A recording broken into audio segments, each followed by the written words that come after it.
పిల్లలని ఎట్లా ఆదుకోవాలి, ఈ అకాడమిక్ ఇయర్ ఆల్రెడీ స్టార్ట్ అయింది, మీరు ఎందుకు మా పిల్లల్ని బయటికి నెట్టి వేస్తారని మేము అడిగినప్పుడు వాళ్ళు చెప్తున్నటువంటి మాట ఏంటంటే మీ పిల్లలు ఫీజు కడితేనే మమ్మల్ని లోపలికి రానిరని చెప్పేసి చెప్తున్నారు. మేము అదే విషయం వచ్చి కలెక్టర్ గారికి దాదాపుగా 3 సార్లు మేము వినతి పత్రం ఇవ్వడం జరిగింది. అదేవిధంగా మొన్న పోయి మంత్రి గారిని కలవడం జరిగింది. మంత్రి గారిని కలిస్తే మంత్రి గారు ఏం చెప్తున్నారు, కలెక్టర్ గారు ఏం చెప్తున్నారు అంటే ఇదంతా స్టేట్ పాలసీ, మరి స్టేట్ పాలసీ కాబట్టి వాళ్ళు స్టేట్ నుంచి వచ్చేదంటే మేము కూడా మీరు మంత్రిగా సార్ మరి ఈ రాష్ట్రానికి ఒక మంత్రివర్యులు కాబట్టి మీరు తప్పకుండా దీని మీద చొరవ తీసుకోవాలంటే ఆయన మా పిల్లల్ని మమ్మల్ని పట్టించుకోకుండానే వెళ్ళిపోవడం జరిగింది సార్. మరి దయచేసి ఇప్పటికైనా ఈ గవర్నమెంట్ ఇప్పుడున్నటువంటి ప్రభుత్వం కానీ ఇప్పుడున్నటువంటి అధికార వ్యవస్థ దాదాపు కలెక్టర్ గారిని అయితే దాదాపుగా ఇప్పటికి 3 సార్లు కలవడం జరిగింది. 3 సార్లు కలిసినాం. ఇండివిజువల్ గా పేరెంట్స్ అందరూ కూడా కలుస్తున్నారు, ఎవరికి వాళ్ళు కలుస్తున్నారు. అయినా కానీ కలెక్టర్ గారు స్కూల్ యాజమాన్యాన్ని పిలిచి మా పిల్లలు ఈ రోడ్డు మీదకి రావడానికి పరిస్థితి ఏంటంటే ఇక్కడ ఉన్నటువంటి అధికారులు ప్రభుత్వం నిర్లక్ష్యం వల్లనే మా పిల్లలు ఈ రోజు రోడ్డు మీద పడ్డారు.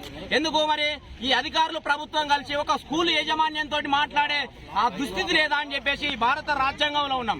డాక్టర్ అంబేద్కర్ గారు భారత రాజ్యాంగం రాసుకొని 75 సంవత్సరాలు దాటినా మా పిల్లలు ఈ రోజు బడి నుంచి గంటబడుతున్నారు. అంటే బడిలోకి రానిటువంటి పరిస్థితుల్లో మా పిల్లలు ఉన్నారు. అంటే ఎస్సీలమనా మరి ఎందుకు ఈ వివక్షత ఇంకా చూపెడుతున్నారు?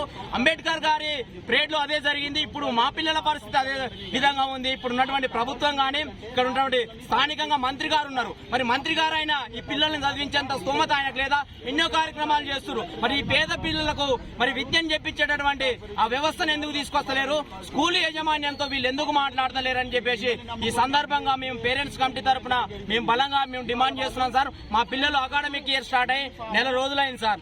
ఆ జీవో ప్రకారంగా అయితే కన్నతల్లిని ఎట్ట చూసుకోవాలన్నా మా పిల్లలు అట్ట చూసుకోవాలనేమో జీవో రాసుకున్నాం. మరి జీవో ప్రకారంగా ఈ అధికారులు మాట్లాడుతున్నారు అంటే ఈ అధికారులు మమ్మల్ని గేటు బయటికి నుంచే నెట్టివేయడం జరుగుతుంది.